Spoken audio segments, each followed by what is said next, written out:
So when he fell back, I fell on my head. It's really hard for me to explain. This will be the hard part for me, to do video in English. Oh my god, that's... First, my accent is not good. Second, my pronunciation is not good at all. And third, I'm not good in English. Yeah, I will just speak to the camera and try my best for everyone understand what I'm saying. But please be nice and kind with me, because my first language is not English. The difficult part for me is like if I explain in French like I did the last video, it's like super easy. But if I speak in English, I need like actually to think a little bit about my sentence and to think in how I will say, like how to manage the sentence and in which order I will say it. So yeah, that's kind of hard for me to explain. I mean, even in French, because my brain is not recovered yet, it's hard for me to put the sentence in the right time and like... So I will try my best, okay? The 29th September 2022, I had an accident, and this accident changed my life. This is me, Solène. I'm a high-level ice dance athlete. The 29th September 2022, I had a serious accident, and then during 6 months I went from this to the new Solène. I would love to inspire people with my story, so if you like that, subscribe! Hey, my name is Solene Mazingue, I'm 20 years old. I'm a high-level ice dance figure skater, and the 29th September I had a serious accident, and today I'm here to tell you my story. So in April 2022 we came here in Montreal for practice with one of the best teams in the world, IAM, Ice Academy of Montreal. During all the summer we was practicing our new program for the new season 2022-2023. Everything was good, everything was fine, we was practicing hard for our new season, and we was excited to compete in Finlandia Trophy the October 2022. The week before our first competition in Finlandia Trophy we had an accident, so it was the 29th September. We were on ice with our coach. It was a simple practice. We was doing our warm-up and then warming up the program before to do the free dance run-through. Here was the moment to do the free dance run-through. I don't really remember what happened because it's really blue for me in my brain, but the only thing what I remember is I was watching my coach on the ice, and then I start to be in my position for the run-through, and then I don't remember anything. The watching the eyes of my coach and to be in the position for the run-through was the only thing what I remember. So everything was fine, and then we did the transition what we practiced a million times. When Marco was lifting me for the assisted jump, there was the hole in the ice and his blade gets stuck in the hole. Then he fall back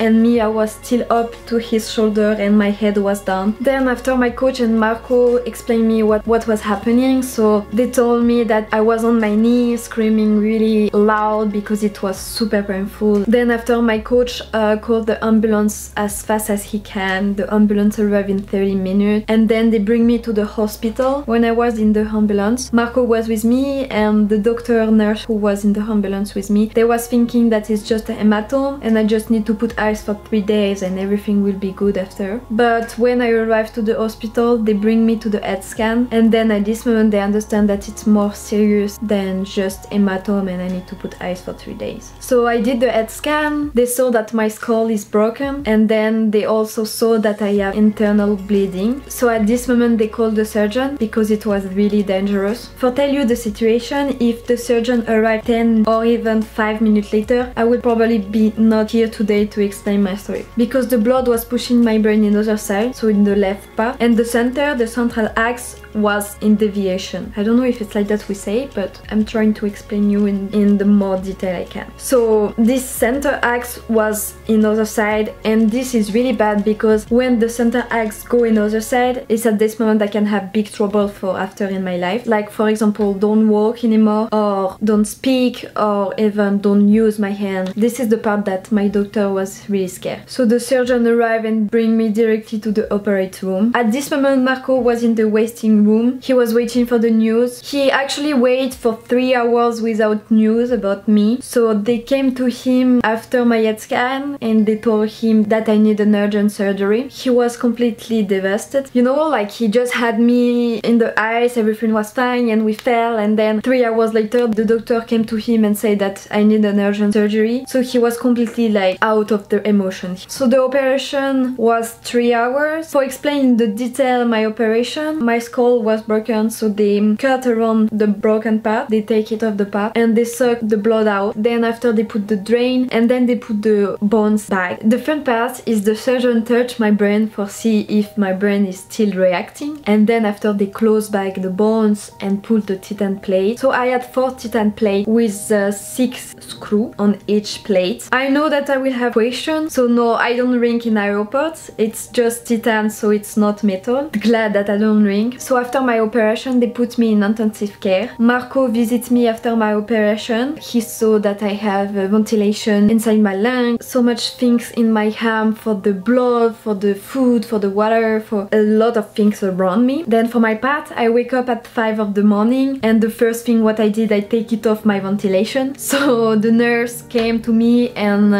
handcuffed me to the bed because they were scared that I will take it off other thing. And then I guess they put me to sleep for I don't panic. After that, I guess I wake up at 7 of the morning and the nurse came to me and asked me how I am. I tell her that I'm good and I tell her to have a phone. She asked me the number of the person who I want to call, and from here the doctor understand that I will have fast recovery because in one time I said the number of Marco and then I had him in the phone. So I call him and I say, hey babe, how are you? And he was like completely shocked. He was, oh my god, is it you, Solène? And I say, yes, it's me, but can you explain what's wrong with me and why I'm in hospital? So he told me, I will come to you and visit you at 9 and I will explain everything. So from 7 to 9, that was really long for me because I was like just waiting Marco for explaining me everything. During this time a lot of doctors came to me and they check my leg, they check my hand, they check my strength, they check my hair, they check everything for see how I am. Because after AV surgery, that's the thing what they do to everyone. So then Marco came at 9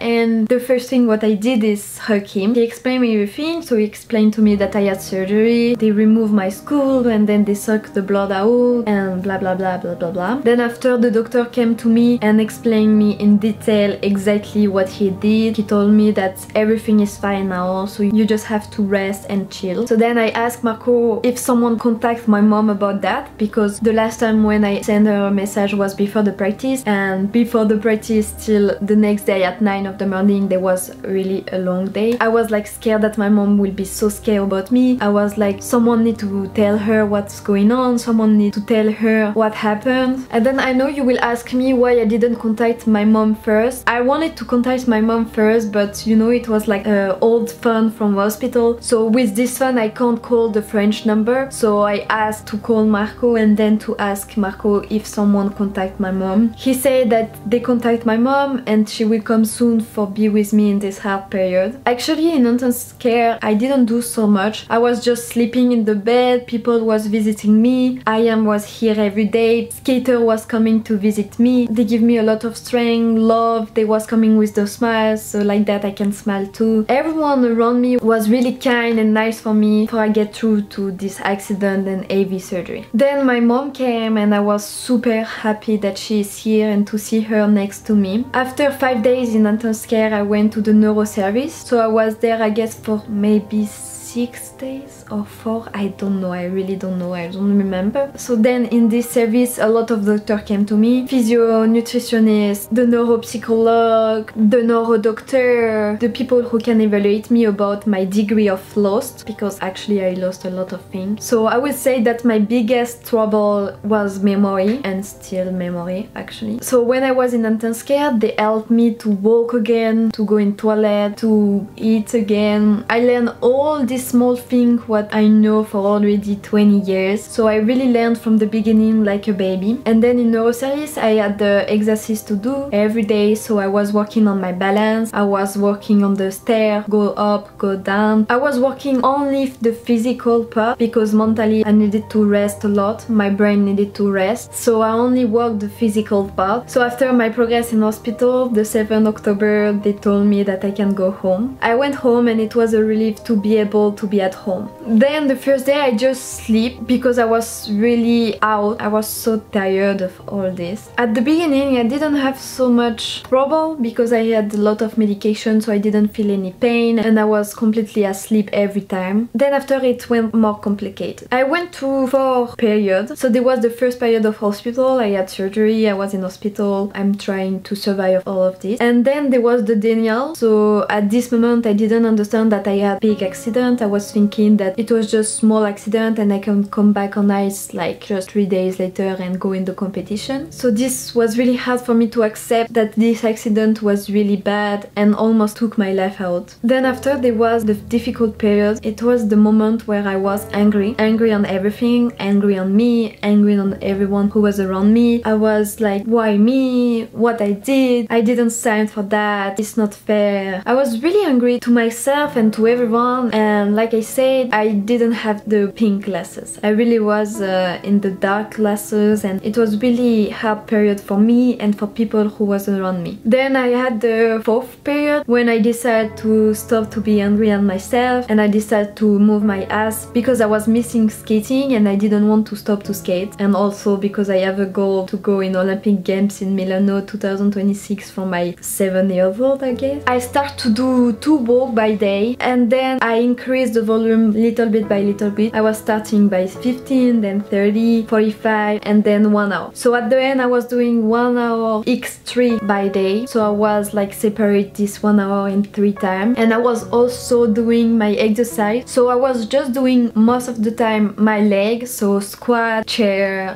whatever, for build back the muscle, because to stay in hospital like that and leaning and just sleep, I lost 50% of my muscle, so I needed to build my muscle again. Because for example, when I was going in shower, I was always taking bath because it was impossible for me to take my shower alone, so my mom was washing my body and was helping me in my shower. So just even to go out of the showers was hard for me. I needed someone to lift me and put my leg back on the floor. So just only for that I wanted to build back my muscle, for be able to sit on the floor and to stand up by myself. So at the beginning it was really hard. It was really painful and hard to start again all this exercise what you did all your life, and just to see yourself completely weak was really hard for me to accept that. So I was doing my leg exercise and sometimes I was doing arm, but the only thing what I can't do is abs, because if I was doing abs it was putting pressure in my neck, and this was my interdiction from the doctor because he didn't want me to have pressure in my head because my brain needed a rest. So I was doing 3 walks by day and my exercise and little bit of stretching also because I was really stiff, so I needed to stretch a lot. I want to say that the hard part for me was angry period. In this period I was just seeing me like an idiot, like a person who can't do anything, who can't even walk by herself, who can't take shower alone. I was really in the black period and it was not pink at all. In this video I also want to say thank you to everyone. Thank you to my mom to be here with me during these 2 months. Thank you to my family, my sister, my brother, my dad, who accompany me every day and takes me every day and try to do a joke for I love and put this hard period in the pink period. It was really not easy for them, but I'm really glad that they was here for me every day. I also want to thank I.M. who visit me every day, the coaches, the skater. They was really kind with me and there was a big support for me. Every day they was coming with the smile and they give me so much strength, so I'm really thankful for this beautiful team who was here for me every day. I also want to thank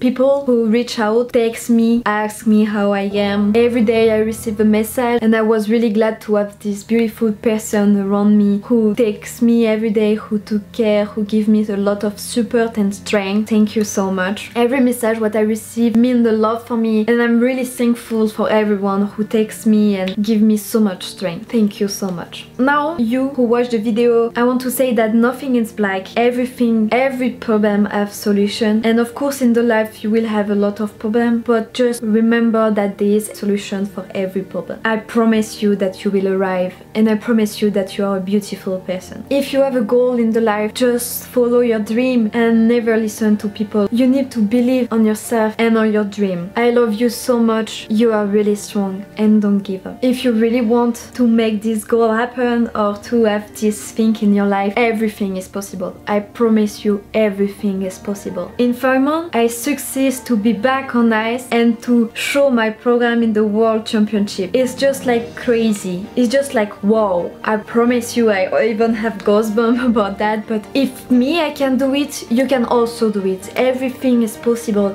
And if just you believe on yourself and don't give up, you can do everything what you want. I promise you. I guess I forgot a lot of things about my story and it was really hard for me to explain this story in English, so I try my best and I hope you will understand everything. But if you have more questions, you can just write in the comments and I will answer you. You are the key of your success. I love you so much. Psst. Thank you so much for watching this video, and if you want more content in my YouTube, just subscribe.